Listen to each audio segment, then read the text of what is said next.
کہا جاتا ہے کہ کسی علاقے میں قحط سالی پیدا ہو گئی۔ اس قحط سالی کی لپیٹ میں نہ صرف انسان بلکہ چرند و پرند سب اس کا شکار ہو گئے۔ مویشی مالکان بے حد پریشان تھے۔ اس دوران ایک مسجد کے مولوی نے جمعہ کے خطبے میں نہایت یقین کے ساتھ یہ بات بتائی کہ اللہ کا نام لے کر یعنی بسم اللہ پڑھ کر دریا کو حکم دیا جائے تو وہ بھی نافرمانی نہیں کرتا۔ خطبہ سننے والوں میں ایک چرواہا بھی موجود تھا۔ مولوی کی یہ بات اس کے دل میں اتر گئی اور اس بات پر اس کا یقین کامل ہو گیا۔ اس نے واپس آ کر اپنی بکریاں کھولیں اور سیدھا دریا پر چلا گیا۔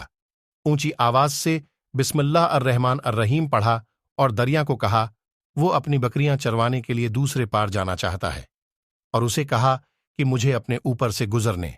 یہ کہہ کر اس نے اپنی بکریوں کو لیا اور دریا پر چلتا ہوا دریا پار کر گیا۔ دریا کے دوسری طرف کا علاقہ گھاس سے بھرا پڑا ہوا، درختوں کے پتے بھی سلامت تھے کیونکہ کسی کو یہاں تک آنے کی رسائی نہیں تھی۔ اس نے خوب اچھی طرح اپنی بکریوں کو سیر کروایا اور واپس لوٹ آیا۔ پھر یہ اس کا معمول بن گیا کہ وہ بکریاں پار چھوڑ کر واپس آ جاتا اور شام کو جا کر بکریاں واپس لے آتا۔ اس کی بکریوں کا وزن دگنا چوگنا ہو گیا۔ لوگ چونک گئے اور اس سے پوچھا کہ وہ اپنی بکریوں کو کیا کھلاتا ہے۔ وہ سیدھا سادھا اور صاف دل نوجوان تھا۔ اس نے صاف صاف بات بتا دی کہ جناب میں تو بسم اللہ الرحمن الرحیم پڑھ کر دریا پر چل کر اپنی بکریاں دوسری طرف چروانے لے جاتا ہوں۔ یہ بات سب نے سنی مگر کسی نے اس چرواہے کی بات پر یقین نہیں کیا کیونکہ یہ ناقابل یقین بات تھی۔ مگر بات ہوتے ہوتے مولوی صاحب کے پاس پہنچ گئی۔ مولوی صاحب نے اس چرواہے کو بلایا اور سارا ماجرا پوچھا۔ اس چرواہے نے مولوی صاحب کو ہی حوالہ بنا لیا کہ مولوی صاحب میں تو آپ کا شکریہ ادا کرنے والا تھا۔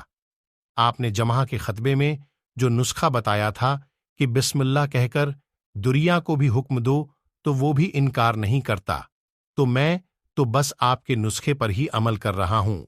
مولوی صاحب حیرت سے اس کے چہرے کو دیکھتے رہے۔ مولوی صاحب نے کہا، بھائی صاحب ایسی باتیں تو ہم ہر جمعہ میں کرتے ہیں، فقط ان کا مقصد لوگوں کا ایمان بنانا ہوتا ہے۔ مگر بکریوں والا ڈٹا رہا کہ میں تو بس بسم اللہ کہہ کر پانی پر چلتا ہوں اور بکریوں سمیت پانی پار چلا جاتا ہوں۔ آخر کار مولوی صاحب نے صبح خود یہ تجربہ کرنے کی ٹھانی، جسے دیکھنے چرواہے سمیت پورا علاقہ بھی آ گیا۔ مجمع زیادہ تھا۔ مولوی صاحب نے ایک دو بار سوچا کہ انکار کر دوں کہ کہیں ڈوب نہ جاؤں، مگر وہ جو مولوی صاحب کو کندھے پر اٹھا کر لائے تھے اب بھی جوش و خروش سے اللہ اکبر کے نعرے لگا رہے تھے اور مولوی صاحب کے حق میں تعریفیں کر رہے تھے۔ آخر کار مولوی صاحب نے اپنے ڈر کو دور کرنے کے لیے ایک رسا منگوایا۔ پہلے اسے ایک درخت کے ساتھ باندھا، پھر اپنی کمر کے ساتھ باندھا، پھر ڈرتے ڈرتے ڈھیلا ڈھالا بسم اللہ پڑھا اور دریا پر چلنا شروع ہو گئے، مگر پہلا پاؤں ہی رکھا تھا کہ پانی میں گر گئے۔ مولوی صاحب ڈوبکیاں کھانے لگے اور پانی کے بہاؤ میں بہنا شروع ہو گئے۔ لوگوں نے کھینچ کھینچ کر باہر نکالا۔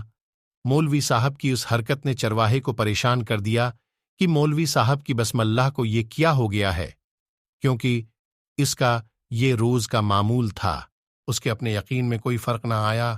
اس نے بسم اللہ کہہ کر بکریوں کو پانی کی طرف اشارہ کیا اور خود ان کے پیچھے چلتا ہوا پار چھوڑ کر واپس بھی آ گیا۔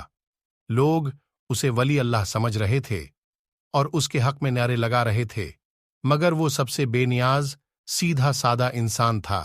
وہ مولوی صاحب کے پاس پہنچا اور کہا، مولوی صاحب میں آپ کی بسم اللہ کی تعریف سے کافی پریشان تھا، مگر پانی پر چلتے ہوئے مجھے آپ کی بسم اللہ کی بیماری کا پتہ چل گیا۔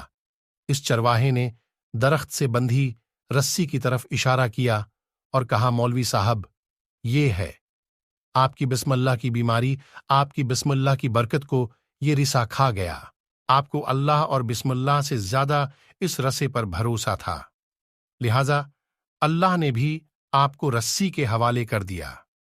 پھر کہنے لگا، مولوی صاحب آپ بھی کمال کرتے ہو، میں نے آپ کے منہ سے سنا اور یقین کر لیا، اور میرے اللہ نے میرے یقین کی لاج رکھ لی۔ مگر آپ نے اللہ کا کلام سنا مگر یقین نہیں کیا، لہٰذا آپ کو اللہ نے رسوا کر دیا۔ محترم عزیز دوستو، یہی کچھ ہمارا حال ہے۔ ہماری نمازوں اور دعاؤں کا حال بھی یقین سے خالی ہے۔ Thanks for watching. Please subscribe my channel.